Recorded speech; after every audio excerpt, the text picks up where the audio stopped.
This is Mama Thea of Asli Pure, and when I want to hear the story from the lion and the lioness, I listen to Lion Voice with Ras Kwasi Bonsu. Well, front to us, a son was born and a child was given. I want to ask you a question. Have you got your book? Haile Selassie's Ethiopia Volume 1, The Rise of the Priest Warrior King. I've read the book in its entirety, and I must say it's very inspirational, very informative, and very historical, right? Them call him Rastafari. When he was born, rain fall from sky. Them call him Rastafari. When he was grown in airplanes he fly.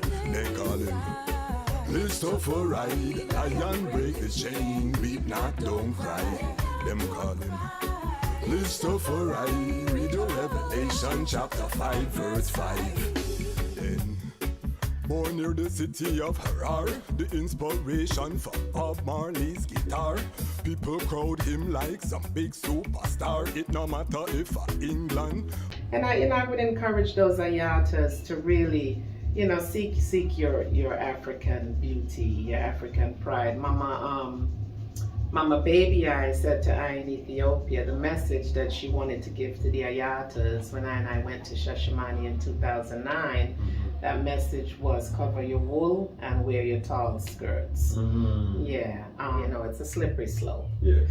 It's a slippery slope, and we live here in Babylon. This is the great whore. Yes. Like I like to say, that sits upon many waters, and we are in her, but we are not of her. And it doesn't mean kente cloth, ashoke, jacquard, every day, but tight jeans, that really it defiles the temple.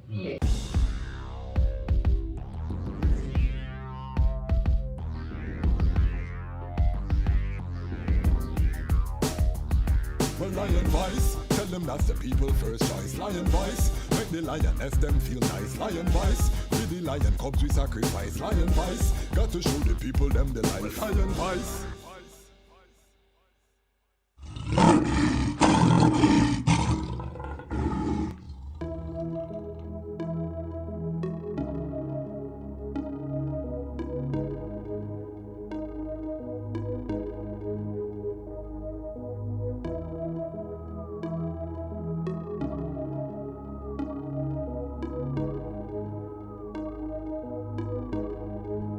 Summers on the track. Greetings in that divine name of His Imperial Majesty, Emperor Haile Selassie I. Glory and honor in the name of His chosen Queen, Empress Waziri Menen. My name is Kwasi Bonsu, aka Dejazmatch Kwasi, aka Ras Kwasi, aka the Reading Ras, aka the Panafrican Happy Man. I'm an entertainment attorney, I'm an author, I'm an actionist, I'm an artist, and right now I'm the host of the Lion Voice. And right girl that they brought home in a row. Okay. Now we have Lion Talk, and the lions can't just talk to themselves. The lionesses have to be a part of the conversation.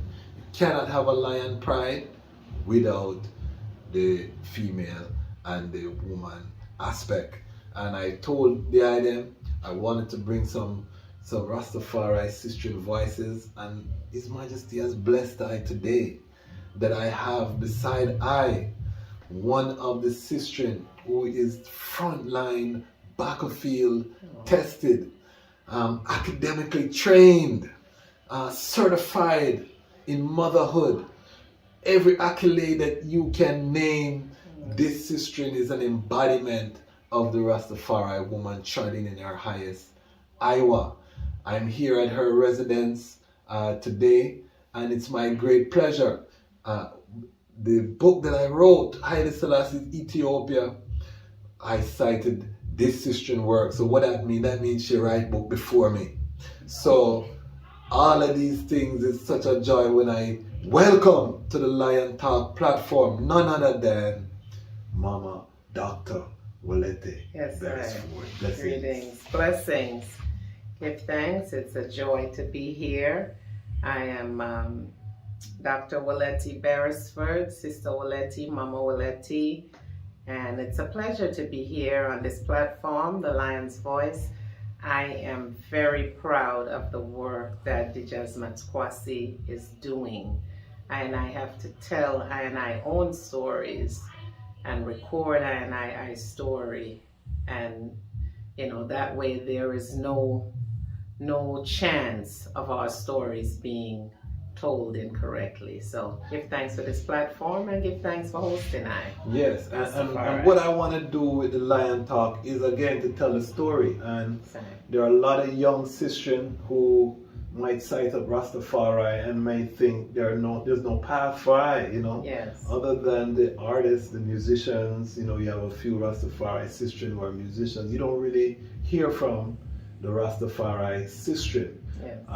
Worse, a sistren who, like yourself, has tried not only the grassroots, but also the highest levels of academia. Yes. With the doctor in front of your name. So I want to get into your story. Where did it start for a young Dr. Mama Wolete? Okay, so the academic journey? No, just where my did journey I start where did it start? as a being, because I want to trace it Yes, so that ones don't feel intimidated as to where the I is now, to know that the I coming from humble beginnings. I am coming, yes, and I'm still in very humble beginnings. But I would have started on the island, the Twin Island Republic of Trinidad and Tobago. Okay. 52 years ago. Okay. No hesitation to say the age, because some sistren don't want you to know their age. Oh no, we give thanks for life, health and strength. So yes, you see that? You can say your age. You can say it. Half a century. I am the fourth daughter of 5 children. I'm the fourth girl that they brought home in a row. And a younger brother. In the US they call that the knee baby. So I am the knee baby. My mom, an academic in her own right, somewhat of a mathematician, finance and banking, but she began as a teacher in 1955. 56 actually, 1956, at the age of 15. She was one of the youngest graduates from the Teachers College in Trinidad. My father was an insurance salesman. He was from the Twin Island, the sister island, Tobago. So yeah, that's where that began. I lived in Trinidad for about 5 years before I migrated to the US to Brooklyn. Yes, in the mid-1970s. And that is where I largely was called to Rastafari. In Brooklyn? In Brooklyn. I have Rastafari in my family. My father's brother, aka Conquering Lion, Rasta man, and also one of my aunts, Sharon, on my father's side. So how old were you when you became aware that there was something called Rastafari? Rastafari found I in 1982 at 12 years old. Wow. In a candy store, corner of Utica and Park Place. A Muslim brother by the name of Brother X, and he sold penny candy. And having a little sweet tooth, I went to get my 25 penny candy, and as he counted them, my eyes were drawn to the black and white coronation nitrate of His Majesty on the wall. And I said to Brother X, I said, "Who's that?" And he said, "Oh, that's Haile Selassie. That's the Emperor of Ethiopia." And my next Black History Month project, which we did every year, Sojourner Truth, Dr. King, Harriet Tubman, Malcolm X, I did Haile Selassie. And yeah, the rest is history. I put on my covenant about 9 years later. In 7 years later, I prayed. So how old were you when you put on your covenant? I was 19. Okay, and what year are we talking about? So that would have been 1989. 89. Okay, so right before the 90s. Yeah, right before the 90s. It was soon after the Bingy House had opened around that same time on Halsey Street in Brooklyn. In yes. Brooklyn, okay. So, paint a picture, because obviously Mama Wolete is very beautiful. But you can imagine a young, beautiful Rastafari daughter. What was it like for the eye as a single Rastafari sister at that time? In that time, I was babysitting. I used to babysit from age 16 for one of the prominent Rastafari families in Brooklyn, 12 Tribe, Sister Happiness and I-First. She was Winsome Thompson and her king man, and they had 6 children.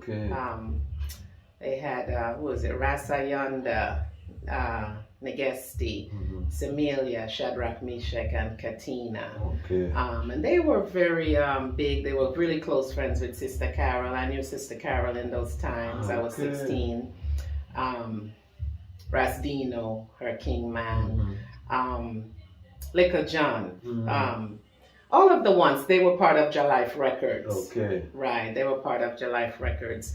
And I would babysit the children after school until 8 o'clock. So you know Jalife as well? I do. Jalife, I do. Yes, so that whole era, that whole time in Brooklyn. And Brooklyn is like the epicenter for Rastafari, at least in those times. You had black bookstores, Kwabena bookstores, the whole Jalife vibration, Sister Melanie, thing there, Papa Lion. Just that whole vibration in that time, it was ripe for Rastafari. So you know Palmy from that time? I know Sister Melanie, and I suppose I would have known Palmy.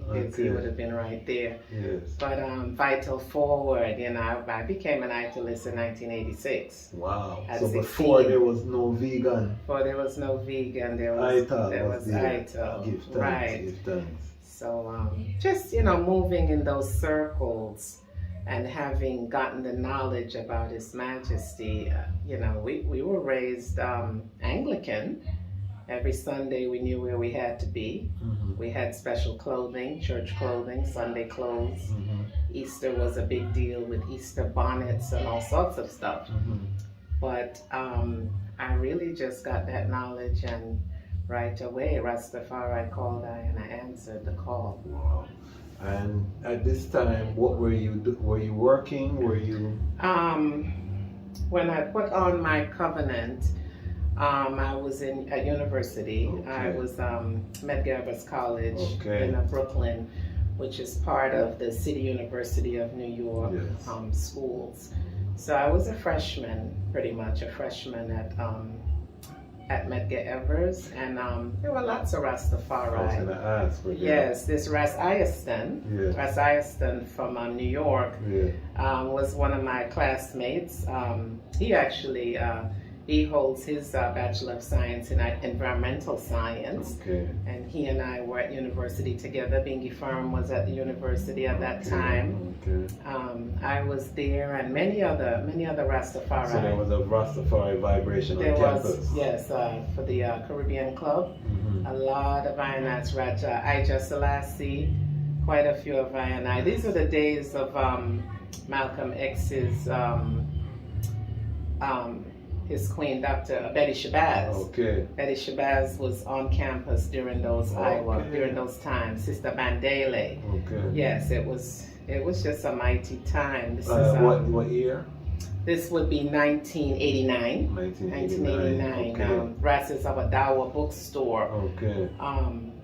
The brethren from Bogue Hill in Jamaica, Mudada, Haminat, owned Ras's Abadawa bookstore, and that's where Oliver and I would get porridge and soup and yati books and all of our vitamins. So, at this time, what were you studying? Psychology and early childhood education. You know. And did you feel that Rastafari hindered you at all in your education? Was there discrimination? Was there any? No, there was no discrimination. In New York, there's never that. So that might be, maybe there's a slight bias to my vibration, because New York is everyone's Mecca. If you're Muslim, you're there. If you're Indian, you're there. You're Hindu, you're everybody's Mecca. Rastafari, you're there. So no, there was no bias. And if there was, just my upbringing, you know, from my parents, always really empowering I and I. If you're going to be a Muslim, just be a good Muslim. Mm-hmm. Going to be a Rastafari, be a good Rastafari. So I think just overstanding early on that I and I can be anything that I and I wanted to be. And I got that from the nest. So external influences would not have impacted I. So I don't think I've ever seen the eye in a pants in my life. And that time, were you already dressing in this from way? about 1986, when I began to babysit for the Rastafari family. Then you changed your dress code. I changed my dress code, but you know, I come from a family of 5, so we didn't really have tons of, you know, different items. Yeah, you know, it's five children in Brooklyn in those times. But no, I changed my dress code, and no, I don't wear pants. You know, I came up through the fire order. Yeah. I am, And you I was know. going to ask you, because you were amongst 12 tribe ones, but I know Oh, there yeah. was a Nyabinghi yeah. sistren. How did that transition? I used to love the 12 tribe dance. I used to love when, you know, Happiness would say, "Did you tell your parents that you're gonna stay and we're gonna go out?" I used to love the different color dance parties and all of that. But my grounding is Theocracy, Reign, Order of the Nyabinghi. Okay. And in those days, it was just fire. Just a fire order. You know, the Ayatas represented themselves in one way, and this is just how it was. You know, it was very, very, very disciplined. And even to this day, I joke with some of my sistrens, and you know, we might comment on something, and I said, "Boy, Nyabinghi raised I and I." Yeah, that order that's it. It's in the order. How do you feel, because even now a lot of sistren have kind of eased up on the dress. You don't see as many sistren holding to the dresses. You know, you see the pants creeping, locks out a door. Yeah. You know, how do the eye, as someone who came through that fire, Yes. how do you cite that in today's world? I think that there's a certain royalness, and that's in my new book, charting the matriarchal shift in the Rastafari movement, reclaiming a divine heritage. The actual book cover will be the artwork of Ras Daniel Hartman's son, Otto Roberts. This is an image. This is a galley copy. Okay. Just to kind of see what it looks like, what it feels like, make edits. Yes. Right. So this is a. But this is a beautiful portrait. Yes. Same way. So. Yes. So in here, there's a little piece about that. I think that it's just a royalness. Mm-hmm. You know, it becomes our jewelry, it becomes our clothing. We don't go to the beauty shop, so we have to get pretty fabric. The fabric is the hairdo. Yes, yes. You know, and then African clothes are so available now. Yeah. You can get them everywhere, online, in the little corner shops. Even commercial stores have a little section with cultural clothing. So, you know, just doing it for so many years. I mean, this is literally year 42. I mean, year 40 rather. Yeah. And with my covenant, year 34. Yes. So I think it has to do with the age that I came in as well. So I only had a short time of secular clothing. Yes. You know, and it's been 4 decades pretty much of. You know, so it just gets ingrained in you. And I would encourage those Ayatas to really, you know, seek your African beauty, your African pride. Mama Baby I said to I in Ethiopia, the message that she wanted to give to the Ayatas when I went to Shashamani in 2009, that message was cover your wool and wear your tall skirts. Yeah. You know, like I tell the students that I teach, looking at them with their melanated skin, and I ask them of Africa and they don't know, I tell them the world expects you to know. I'm going to teach you because the world expects you to know. When someone looks Spanish, you expect them to speak the language.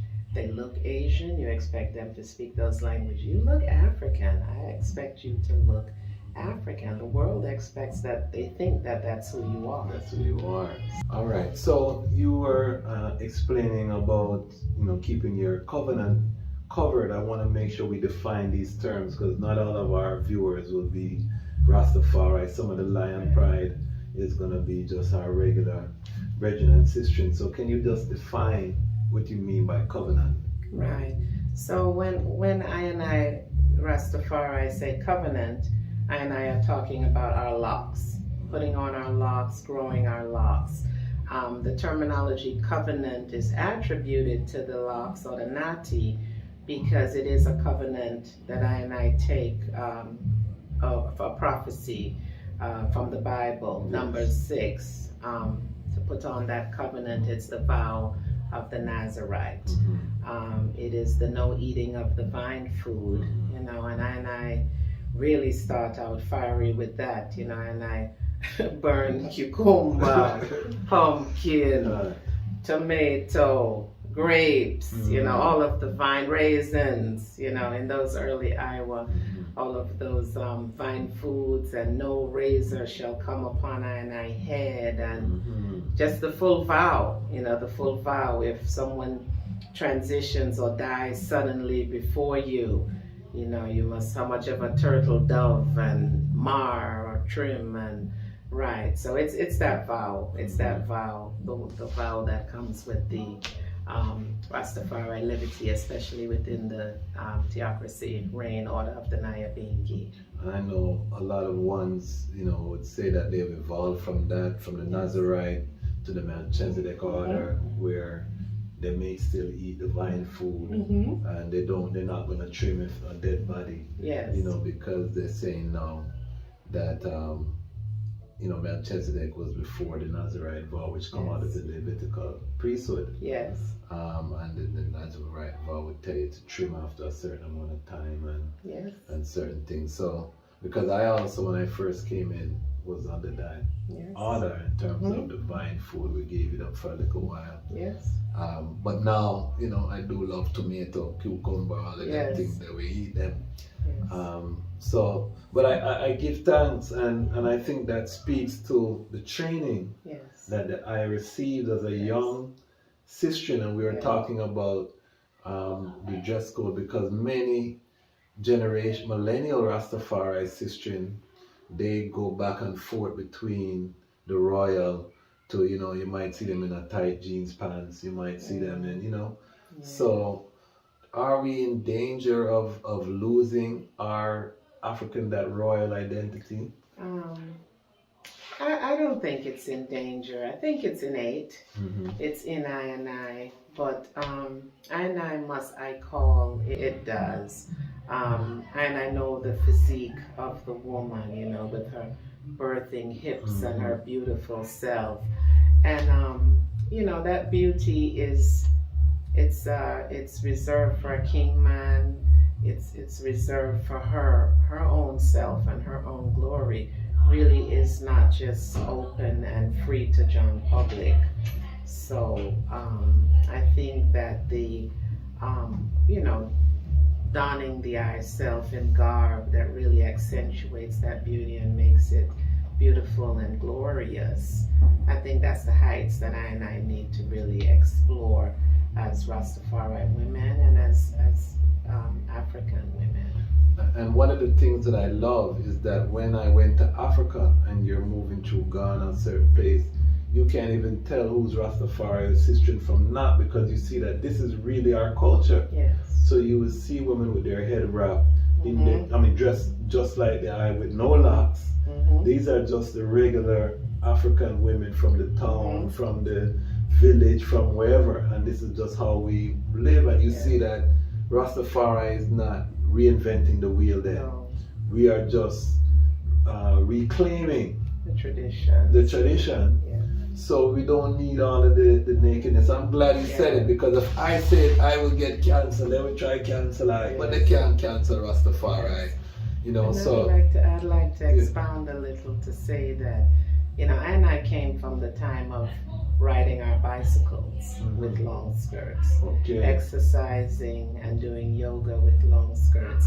We've evolved, this revolutionary movement. Yes, talk about it. Yes, this revolutionary movement called Rastafari is also an evolutionary movement. And I now have yoga pants. That's what's required. That is what's most comfortable. That is what works for what we're doing in that moment. I who have ambitions to repatriate and go to Africa, as I explore the lands and trudge through, the areas where we may go. There's leggings, there's even pants. But it's necessary for what? For the function. For the function. And I think those are the times when it happens. There are people that talk about the temperatures in Babylon and it being so cold that they have to. I come from the times in New York with the 3-4 feet of snow that would shut down the city for too strong. Schools closed and everything. And you put your pants and your tights on and you put your little skirt over. Just never really letting yourself be without that which represents you fully. And that's part of your identity. The identity. And the brethren them have to be disciplined. When they see a sister in their yoga pants, don't stare down the sister in them, Yeah. Have your discipline Yes. and know, time and place. Yes, because sir. I think a lot of us as brethren get into an indiscipline where you want to stare and some of the sisters overdo it still. I'm not gonna lie. Them overdo it, them have the pants. Turn it into something else. And they're tempting the brethren, but it's a balance on both sides. We have to, for the nation's sake, we have to encourage the sisters in their royal because they want to impress the brethren too. Yes. And a lot of the brethren will say, boy, they want the royal, but they're chasing the girls who are just another way. So it sends a mixed messaging. So I'm glad that you touch on that and you touch on, but I don't want to get there because we're going to get there, but I want to continue with the I journey. So you went to university in Brooklyn. You start attending the Nyabinghi. Yes. What was the trad from there? So attending the Nyabinghi is really opened up a whole new world for I. Like I said, I had been around Sister Happiness and I First and their Rasta family, Sister Carol and the reggae music. But going to the Nyabinghi house was really my calling. This was Halsey Street. Daughter Aini, yes. Sister Aini from the same region. And we'll make sure we get Sister Aini on this platform Yes. as well. Give me a little bit more volume too. Yes, Sister Aini. She actually owned that building, her and the brethren at the time, Suru, who's also in this area now too. That was their building, and the Nyabinghi house was in the lower level, in the basement of that building. And this is where, I really got the fullness of the liberty in that way. Really a strong grounding up. Isis chanted every Saturday. Yes. Every Saturday there were Isis, every celebration, and there were so many Rastafari families. Yes. Sister Makeda, Ras Baba too, and their beautiful children, Bingi Glen, Sister Yana and their beautiful children, Jabugs, Sister Primrose, and their beautiful children, 3 strong, big Rastafari families. Sister Ascala, 15 children. Wow. Ascala and the brethren, our king man whose name escapes I know, but they had 15 youth. So this is the Bingi house I came up in. Families. 7, 5, so that's 14 and 5, 19 and 15, 33 Rasta youth. Wow. With just 4 families. Wow. Yes, so this was the Bingi house that I came up in. Sam Brown, when they came over to the U.S., they visit, it's a slippery slope. Yes. It's a slippery slope, and we live here in Babylon, this is the great whore, Yes. like I like to say, that sits upon many waters. And we are in her, but we are not of her. And it doesn't mean, kente, cloth, ashoke, jacquard, every day. But tight jeans, you know, that really it defiles the temple. It did that Nyabinghi house. Ras Tafari. This is where I came to know Ras Tafari.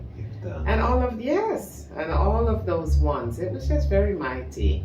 A very, very mighty and a highlight time to come into the movement. Give thanks. Now, the guy's profession is librarian, library sciences, you know, a doctor. How did that journey begin, you know, that took you into the world of books? Because we're going to talk about the books. Yes. Well, I've always loved reading. I was always very academic growing up. We all were. Our parents were. And, you know, that's just the household we grew up in. You had to do your homework. You had to bring good report cards. There was just an expectation for very high levels of greatness. You know, we were an immigrant family, and you know, when our paperwork was denied at some point, because four children needed to come and our dad, so five, Mommy wrote, she wrote to the president, and she said, if you allow my family to come, you know, she's guaranteeing that they're going to be productive members of, you know, your society. So this is the path that she had I on. I loved reading, I loved learning. I was a teacher for 1 year and then decided to follow my sister into the profession. She had been a librarian with New York Public Library, and that's where it all began, as a children's librarian trainee, and getting a full scholarship to Pratt Institute, to the School of Library and Information Science. Did that in about a year and a little bit, and became a librarian. So this is, you got your master's at this time? Yes, librarians, trained librarians. It's an actual profession. It's a degreed profession, and the degree is Master of Library and Information Science. Okay, so with a specialty. Give us, the specialty was children's librarianship. So for the young people who are watching this, just a day in the life of a librarian, just give us a quick rundown, some of the responsibilities. So some of the responsibilities, if it's a children's librarian, it involves programming. So there may be a story time session where you can do stories by reading an actual book, or if you have stories in a repertoire, then you can tell stories. And you know, in African tradition, I are griots. So you tell the stories of Anansi and all of that. There are lots of craft programs where you create things. Some of my workshops were tie-dye shirts and things that reflected who I am. So I took the librarianship and I spun it. Yeah, my story times were Anansi and other folk tales from the continent. My craft programs were things that represented I, because that's what I did well. There's professional development opportunities where you may learn web design, or you may go to a conference in another country. I've gone to conferences in Rio de Janeiro, Brazil, through the library, conferences throughout the Caribbean through the library.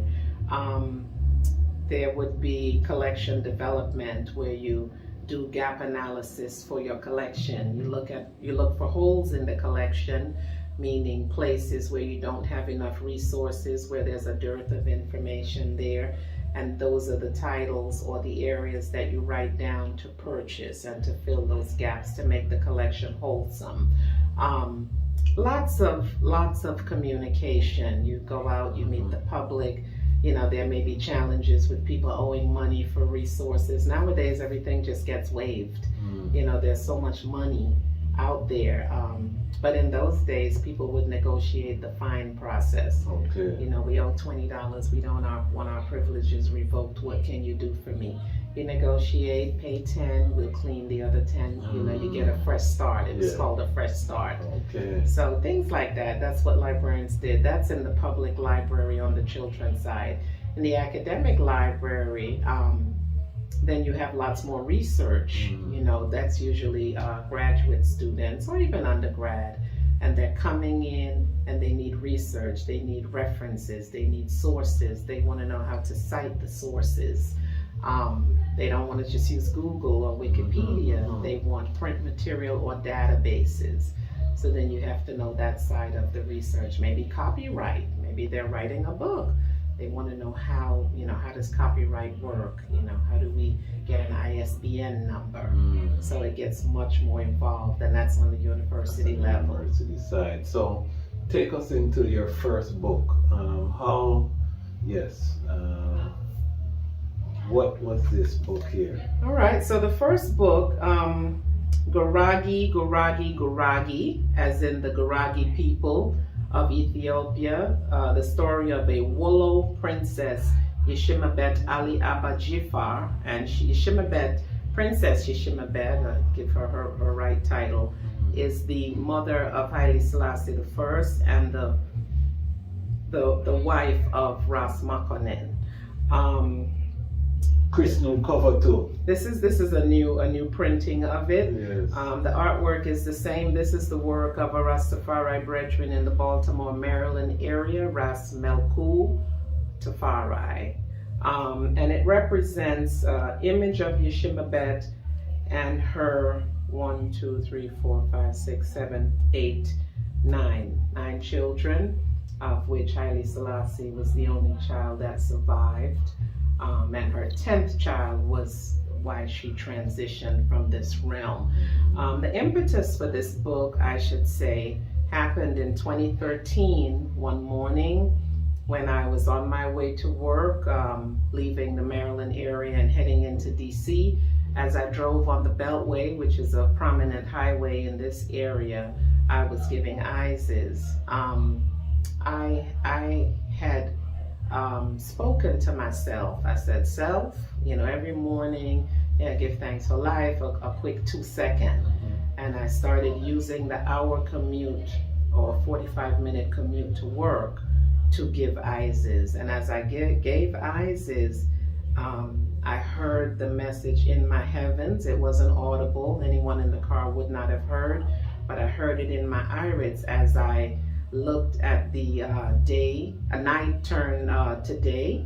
It's around 6, a little after 6 in the morning, and I'm saying, wow, look at your mighty work. Look how you can see the sun coming up on the horizon. And all of a sudden I repeat, you want me to write a book about your mother?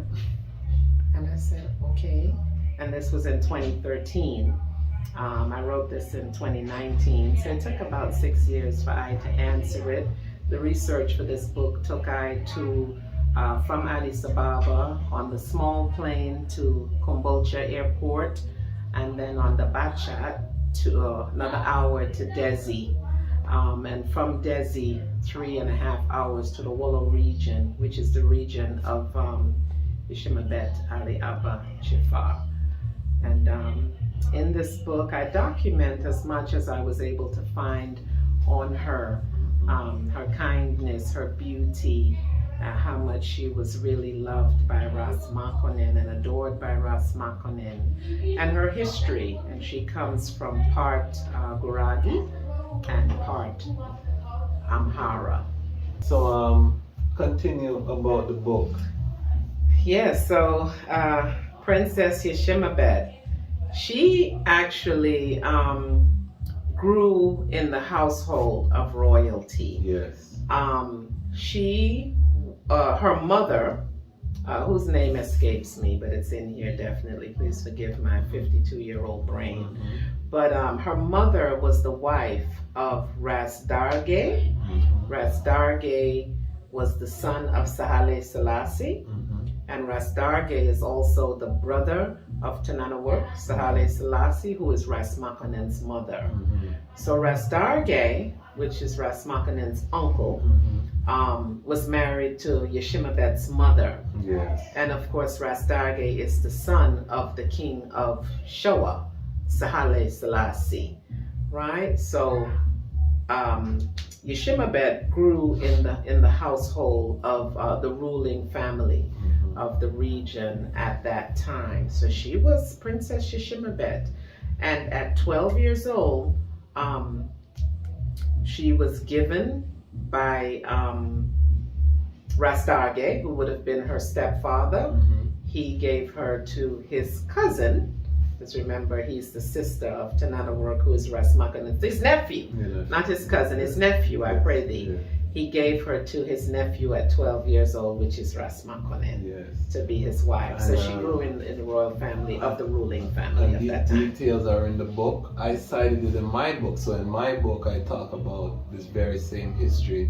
And a lot of those details were taken from Yes. the research Oh, of okay. the librarian, Yes. Dr. Okay. Mama Yes. Wolete. So we give thanks for you going to Ethiopia to uncover Yes, to Wallo. some of these factors. And the other thing that's remarkable is that Yeshima Bet's father was an Oromo. He was an Oromo chief. Yes. He was a ruler of the Woro, W-E-R-E, I-L-U, the Woro Ilu people of one of the Oromo tribes. Yes, and Wallo, very prominent. And, so when you talk about His Majesty's lineage, it's like the unification of many tribes. Yes, In one. So this kind of narrative that he's Amhara is very not consistent with the facts. Consistent, yes. She is really the embodiment of the unity of Yes, Ethiopia. because she was Guragi and Amhara on her mother's side. Yes. Her mother's father was Guragi, Yes. I believe, and half Amhara. Okay. And then her father was the Oromo chieftain. So it's Guragi, Amhara, and Oromo. Yes. So very critical, and definitely where can people find this to purchase? It's online under my website, Wallo Princess. And we'll do put it in it a up on the Google screen. search. Yeah, we'll put it up on the Yes. screen, and we'll have a link in the description Yes. where they can just click it and go Princess. straight to the website. Yes, But yeah, well, I was very proud of this work. One, because it was a work of obedience. I distinctly heard Kadamawi give I that assignment. I felt so blessed to have gotten an assignment, and it wasn't anything that I even had on my radar. I heard it very distinctly in my heavens, kind of random, and I repeated it, and I fulfilled it. Well, I benefited, so we give thanks, Give and those who thanks. read it will also benefit if you learn about the mother of His Imperial Majesty Haile Selassie I. I see 2 other books over there looking at and I'm wondering where you get time to write all of that book. This one is Okay. This one is an exploration of another book cover for the same Guragi. Okay. So it's the same book. It's this one here that is forthcoming. I was hoping to release it by Battle of Ottawa, but it'll be another couple of strong before it comes out. But this was a paper that I wrote a few years ago, charting the matriarchal shift in the Rastafari movement. And then I added, now that I've made it more into a monologue of sorts, or a larger document, reclaiming a divine heritage. Michael Barnett, or Dr. Michael Barnett, the sociologist at UWI Mona, is who encouraged I to turn this work into a text. Matriarchal shifting is something that I identified not just within the Rastafari movement, but globally. And the definition that I coined for it back in 2019 is the existence of a matriarchal shift within the Rastafari movement is not surreptitious. Paradoxically, its presence is evident both regionally and universally, and consequently is poised to transform the fundamental tenets of this revolutionary movement. Matriarchal shifting, I will tell the eyes, is let me see here.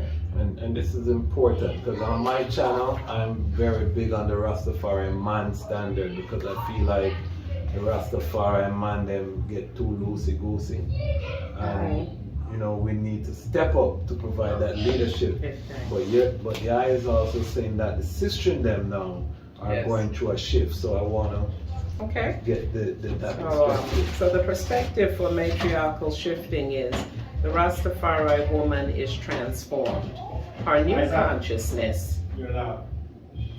Her new consciousness, which undoubtedly shares in a universal awareness, is fundamentally overlooked by the keenest of viewers.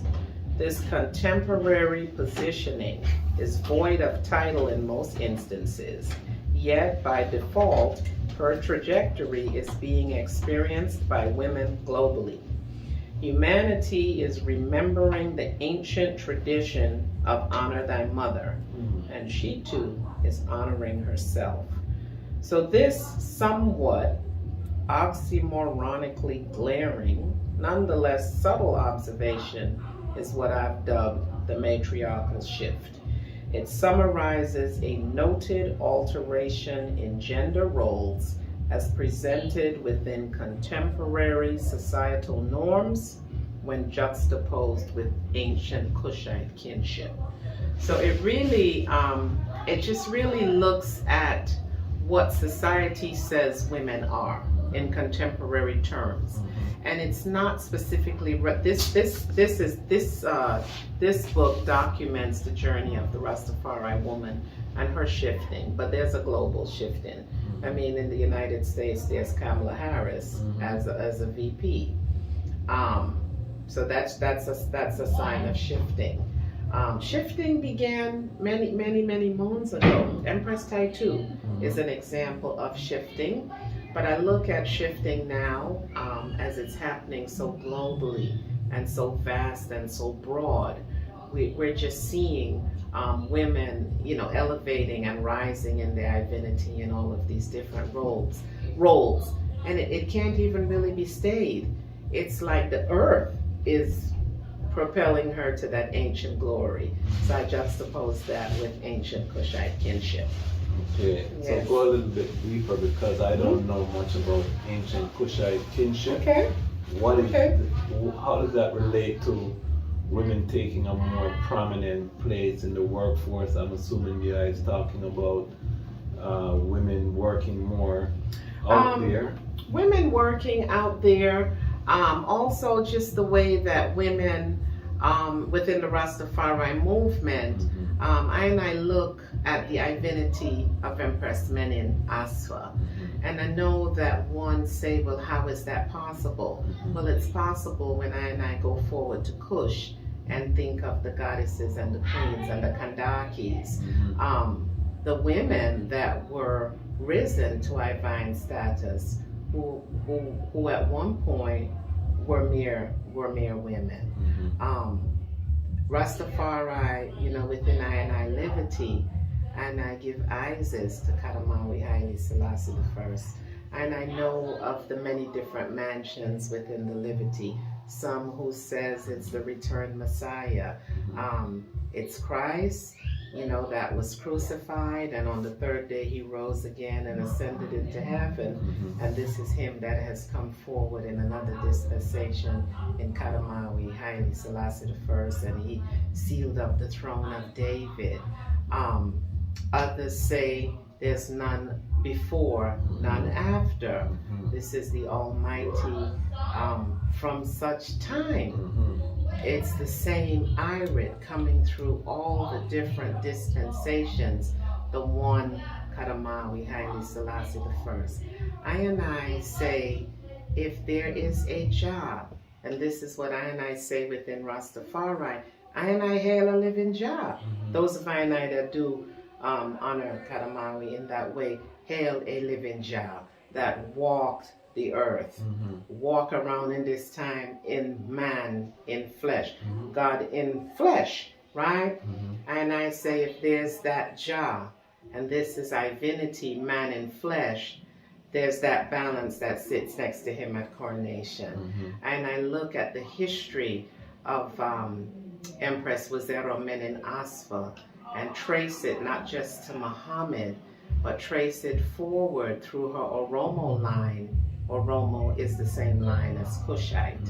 And I look at the revelation of their union, the 3 prior marriages, and His Majesty sending not 3 armed men, not 30 armed men, not 300 armed men, but 3,000. to bring her forward safely. I look at how His Majesty changed. Stick a pin, just explain that history there with the 3,000 liters. Yes. You know, people like, what? What? True, right, and I will give the information so when this airs, yes, so that it can be documented officially. But I have read that the union was made at some point. They said probably at the home of Lijiasu, yes, which would have been her uncle, the yes, son of Negus Mikael. yes. And once that union was made and it was agreed upon by His Majesty and Empress Menen that they would be joined, Leon Sagad, I believe, Ras Leon Sagad may have been the third husband at that time the separation happened, and His Majesty sent 3,000 of his soldiers or the army or whoever to bring her forward, so to meet him in Haraf. Flex his muscle a little bit. Flex his muscle, bring her forward safe. Bring her forward safe. And I know the glory of Menen Asfa from reading her genealogy, looking at the way she had parents. Jantira Asfa was the father. Jantira is the person that is in charge of an entire stronghold, an entire stronghold. Jantira Asfa, her father had a whole region. They were the ruling family for there. And then her mother, Wolete Sihen, I believe was her mother. So she had very capable parents, but her grandfather, Negus Mikael, arranged all of the different marriages. She is the gold bead, and that's when you arrange the marriages. She's the gold bead in the family. It's like they're political marriages. Political marriages for power. Cement who relationships. Can we put? Yes, and this is who we are. Look what we have. You know, look at Menen. Look at Princess Menen. This is a critical thing. Do you look at Empress Menen as a victim because she went through the child marriages? You know, from the age of 9, I believe, she was married the first time. Very young. Very young and having children. I believe none came from the third marriage, but 2 from the first marriage, 2 from the second marriage. So young and inexperienced and tender, and probably violated. It was customs and traditions. Customs and traditions at the time. And we know that Ethiopia was deeply steeped and rooted in those traditions. Those traditions were not... which she worked to end, by the way. Yes, and His Majesty, ended. His Majesty, they ended the child marriages because of her experiences, I suppose. So yeah, I think there may have been some victimization there, but then look at the glory. See, and this is why. So I say, you know, when we talk about His Majesty as a redeemer, because he could have chosen any princess in the realm, you know, because and he chose, because even though, you know, Ras Mikael wanted to marry his granddaughter, that doesn't mean His Majesty had to accept, or Ras Mukonin had to accept, but him, you know, with child having gone through 3 marriages, His Majesty didn't look at that, you know, as a redeemer. You know what I mean? He really redeem her from this life that she would have had to live. And by all accounts, including His Majesty, it was a true love. Because when His Majesty speak of Empress Menen, you know, the love is very evident. So she was able to live, after going through these child marriages, a life of true love. And blissfulness with her kingman. Yes, it was blissful and it was love, but I believe outside of the Redeemer, I believe that she too brought something to that union. You know, His Majesty didn't just say, I'm going to save you and put you on the side. I'm going to save you and I'm going to change tradition, and I'm going to bring you up to the status that you deserve and the standard that you deserve. You will be crowned with me, which is a Kushite tradition. And let go of the one that they did, that was the Egyptian practice. So, I mean, it's a lot, and it's mighty, and it's beautiful, and I believe if there's a Jah, there's a Jahess. There's a prophet, there's a prophetess. If there's a priest, there's a priestess. There's nothing in nature. I don't know if the eye can think about anything in nature that is imbalanced. It's nothing that's imbalanced. The roots live in the earth. The fish live in the sea. The flower has a stamen. You know, the pollen goes out and it makes more flowers. There's the man and there's the woman. There's that balance throughout all of iration. I try to sit sometimes and think about things that are imbalanced. I can't think of anything that is not imbalanced. It is polarized, it is parallel. Everything except for Babylon. Everything except for Babylon. Is imbalance, and that's why we see Babylon collapsing, and we see the lifestyle that Babylon is pushing. We did a video on the, some of the different agendas that are being pushed. But this is very critical in terms of I, and I just want to give thanks for the I, sharing with I. This is exclusive. This is only Lion Talk, Lion Voice, because the book don't publish yet, right? This one, no, it's forthcoming. It's forthcoming, and there's a whole lot in here. There are some societies, and it really is to bring balance back into the African family. Crucial. It is to stabilize the African family. It is looking at Kush, which went to 25 dynasties.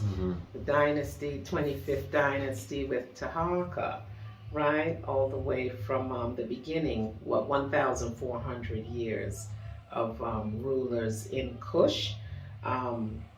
In here, there are the matriarchal tribes in Africa, the Bajago people of Guinea-Bissau, the Nubias, the Seras.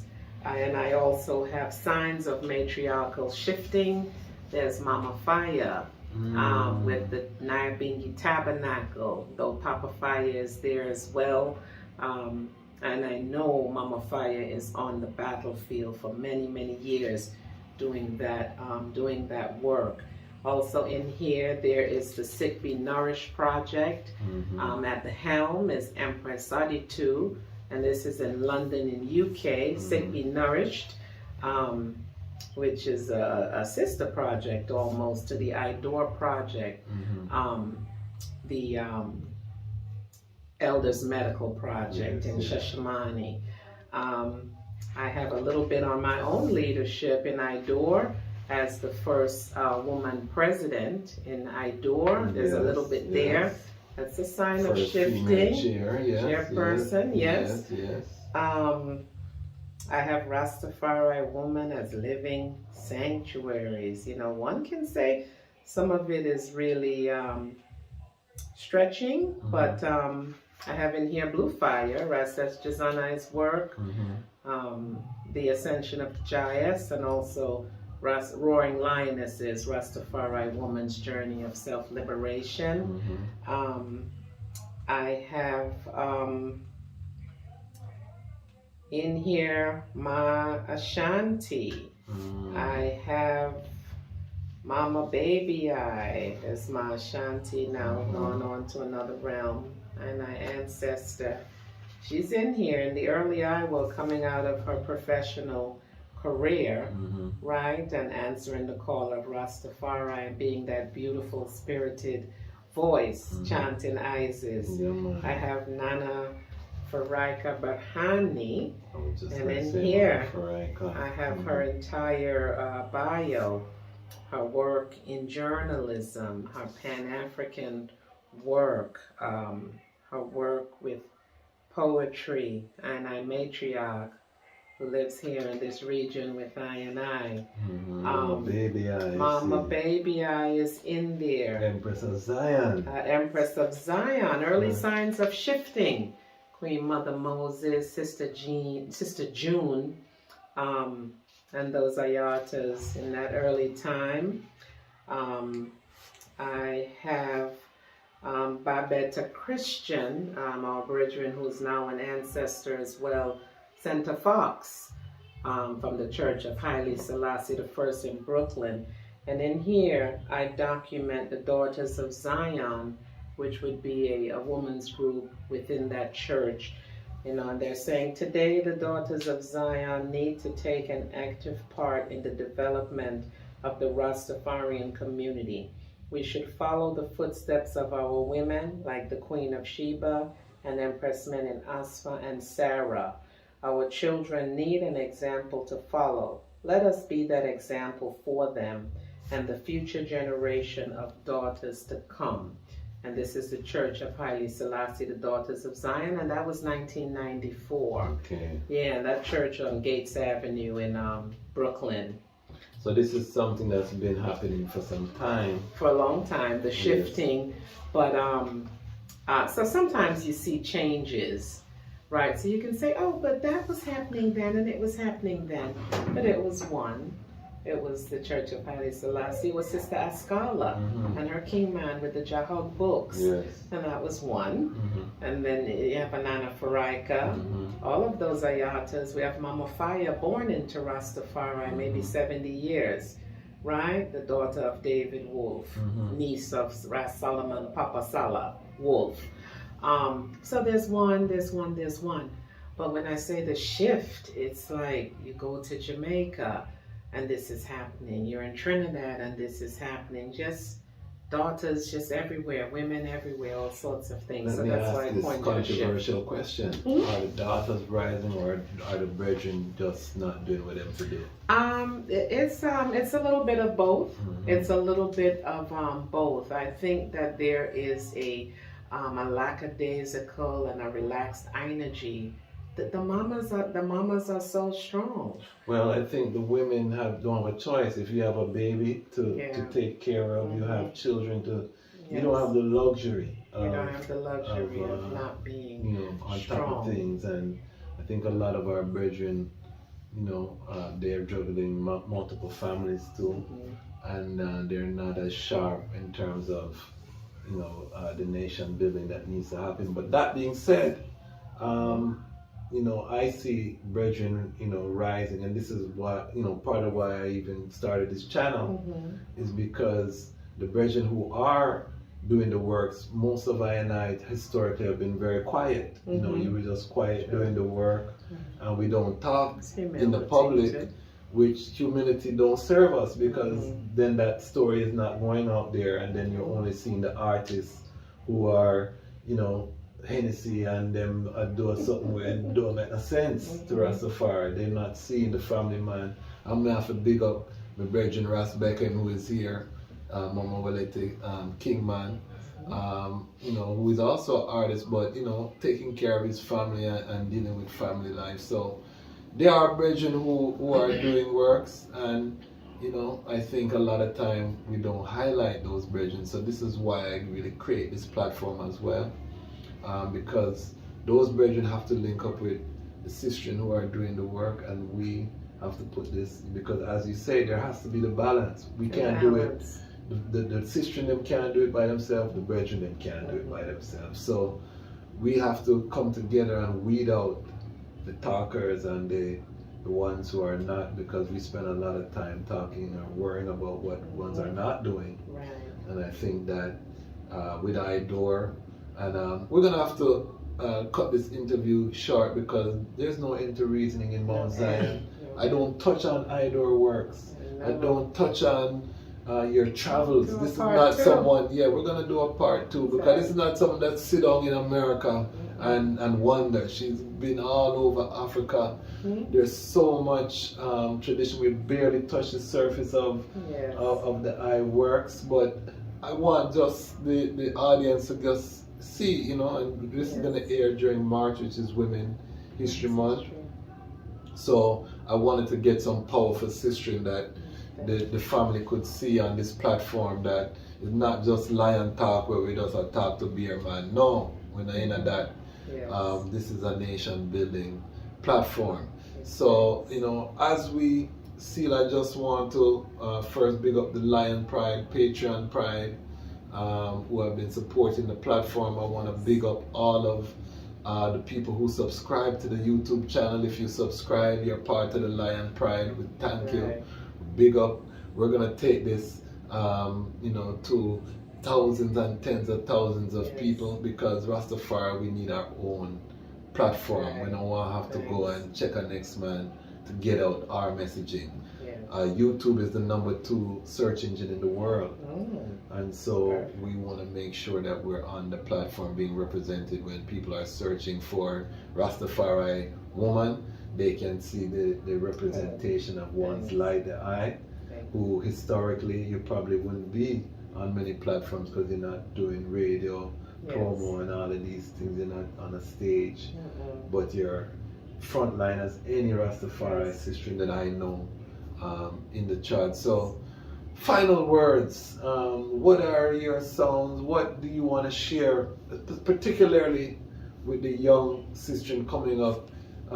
Talk to a young sistren that is just graduating from college and she sight up His Majesty. She go in a store and see the picture on the wall, and she's, you know, what would you tell this young sistren? And then some final words. I would tell her to remain focused, chart the journey, chart the path, and, you know, be steady on the straight and narrow.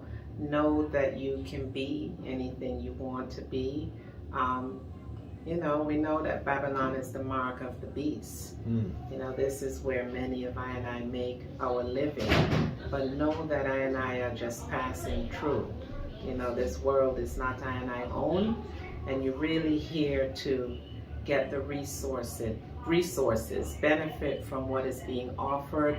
You know, bring forward your strengths. Whatever you learn in the university, bring it forward to your community. Help the lesser man, help the small man, and make plans to exit. You know, look forward to a repatriation plan. You know, and just hold on to the faith. You know, sometimes I must make adjustments. It's required, but I don't compromise. You know, I don't forsake the Divine Majesties. I don't compromise. I liberty. You know, so give thanks for these few words. Give thanks. And I'm glad that they could hear it from the I and not just I, because the time has come for the lions to tell their own story, and this is the Lion Voice. Lion Voice.